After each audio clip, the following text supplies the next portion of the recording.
Los combates entre las fuerzas de Israel y Hamás son cada vez más intensos en el norte de Gaza, donde las fuerzas de defensa israelíes aseguran que están cercando dos bastiones del grupo extremista. Israel asegura también que han destruido un puesto de lanzamiento de cohetes del grupo terrorista. Y mientras la situación humanitaria se agudiza en el enclave palestino, el gobierno israelí se comprometió a abrir 2 controles de seguridad en puntos fronterizos de Israel para agilizar la ayuda destinada a Gaza. Nos conectamos ya mismo con nuestro corresponsal internacional, José Levi, que tiene más información. José, bienvenido.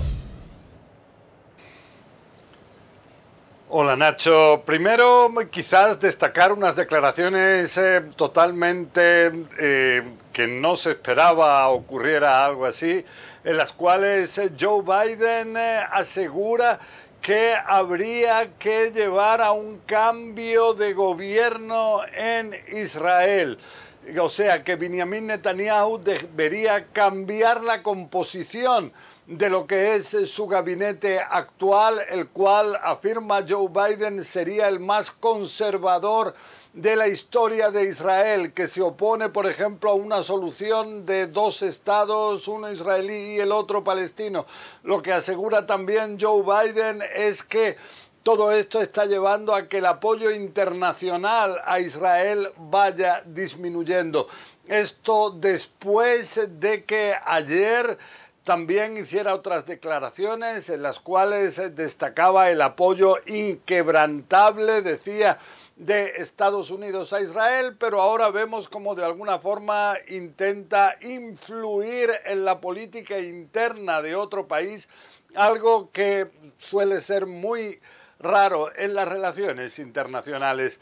Pero aquí vemos que estas afirmaciones de Joe Biden se producen cuando Israel sigue con su ofensiva militar terrestre a gran escala, sobre todo ahora en el norte de Gaza. Vemos en las zonas de Jebalia, de Shajaiya, y esto cuando se sabe, según dice el ministro de Defensa israelí, Yoav Gallant, que cientos de miembros de Hamás estarían rindiéndose, estarían en situaciones extremas, que esto lleva a que Gallant asegure que están al borde del colapso, al menos en el norte de Gaza.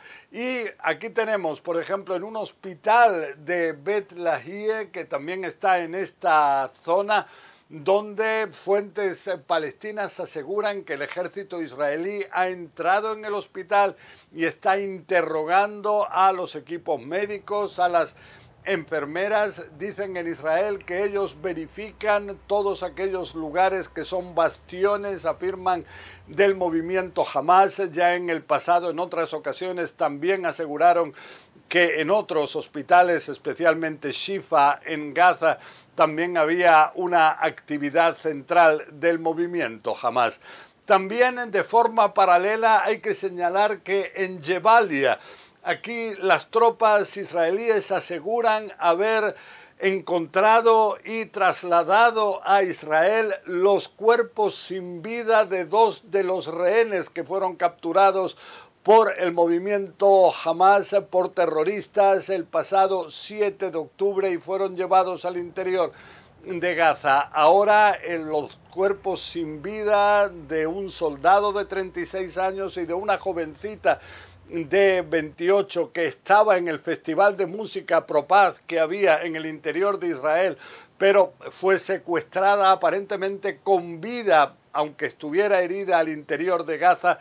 Se desconocen los motivos de su muerte. Lo que sí es que el tema de los rehenes sigue siendo central para los israelíes. Se afirma que uno de los objetivos fundamentales de la ofensiva israelí, que también está centrada en Jan Yunes, en el sur de Gaza, es llevar a que el liderazgo de Hamás se sienta presionado hasta el máximo, de forma que no tenga más remedio que llevar a nuevas liberaciones de rehenes. Se calcula todavía en más de 130 el número de rehenes que estaría dentro de Gaza, 18 de ellos sin vida, pero en cualquier caso en una situación en la cual en Israel saben que sobre todo por parte de Estados Unidos ya no tendrían muchos meses para actuar, sino principalmente varias semanas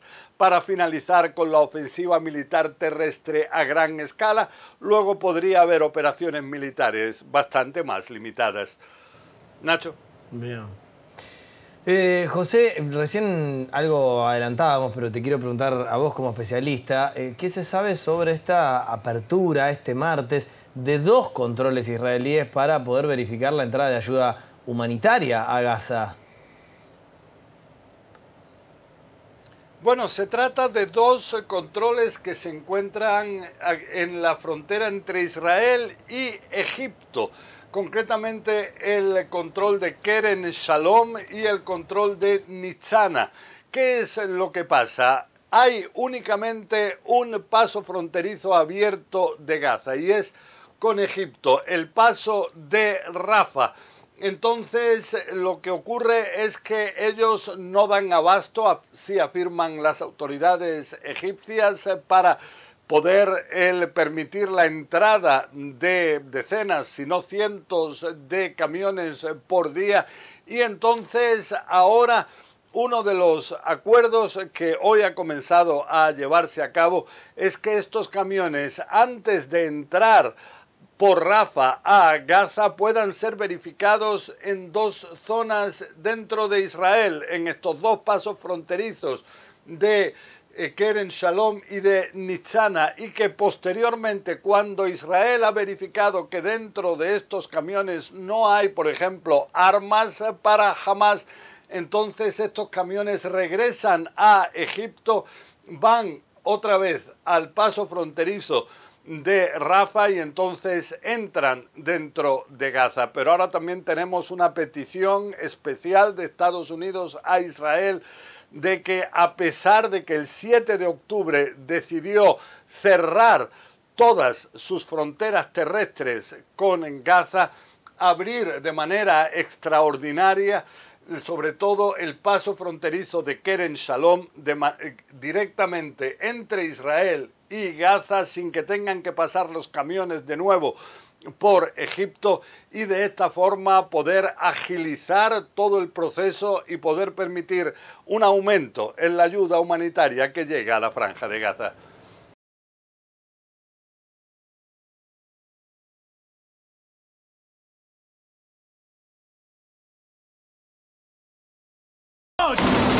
Israel says after 2 months of fighting, it is still battling Hamas in 2 different strongholds in northern Gaza, where militants have held out.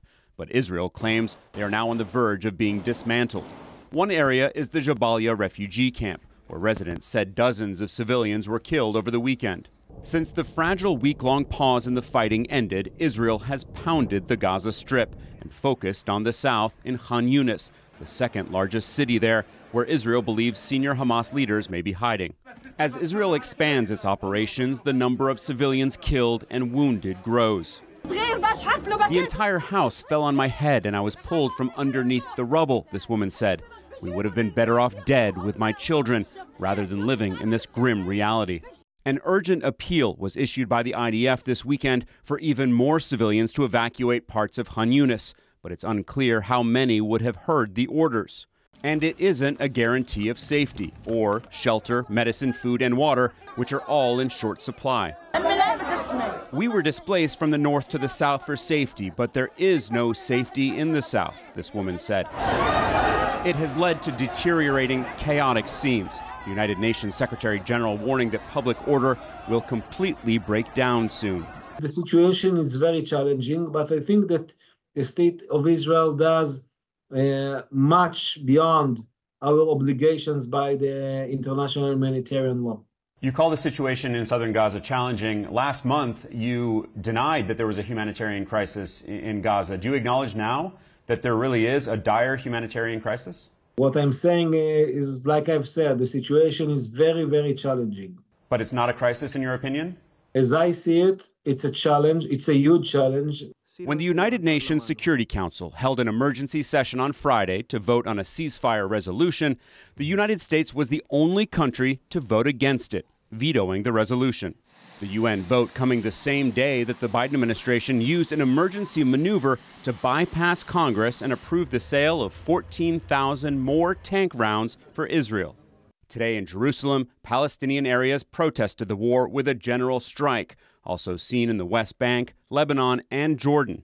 On a normal afternoon, these small streets in East Jerusalem would be teeming with people who live here, tourists, shopkeepers selling all kinds of things. But today, there are very few people out. Shops are all closed, and it's eerily quiet. Business and life really coming to a standstill in solidarity with Gaza.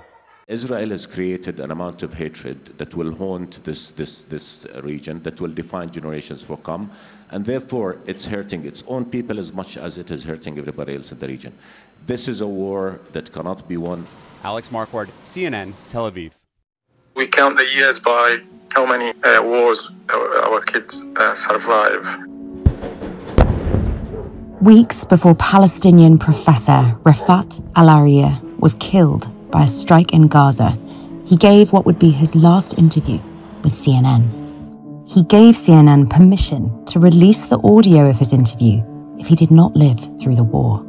My parents and my brothers and sisters all had to evacuate. But there's this thing about us moving and, scattering the family members across different places. It's an archetypal Palestinian debate on should we stay in one room? So if we die together, or should we stay in separate rooms so at least somebody can live, can survive? Al-Aria, a father of 6, was killed on December 7th in Shuja'iyah, Gaza. In his final interviews, he spoke about what it means to be a parent during conflict.